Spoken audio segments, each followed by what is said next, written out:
சீனிவாசன் ஓட்டு கேட்டார். எங்களுடைய கூட்டணி கட்சி பாட்டாளி மக்கள் கட்சிக்கு ஆப்பிள் சின்னத்திலே வாக்களிக்கும்படி கேட்டுக்கொள்கிறேன்.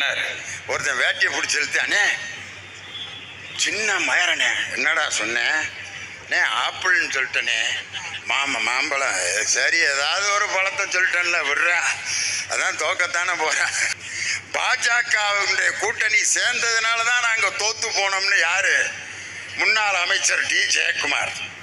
அவர் பார்த்தீங்கன்னா அவர் சொல்றது, இந்த பாஜகன்னு ஒரு கட்சியில மட்டும் நான் கூட்டணி வைக்கலன்னா இன்னைக்கு நான் எம்எல்ஏ ஆயிருப்பேன். சிவி சண்முகம் சொல்றாரு, இந்த கேடுகட்ட பாஜக கட்சியால தான் நானும் தோத்து போனேன், இந்த கட்சியோட கூட்டணி வச்சுதான் தொலைஞ்சு போனான் அப்படின்னு சொன்ன சிவி சண்முகம் அந்த வேன்ல எடப்பாடி பழனிசாமி பேசிட்டு இருக்காரு, பக்கத்துல நிக்கிறாரு இந்த அப்படியே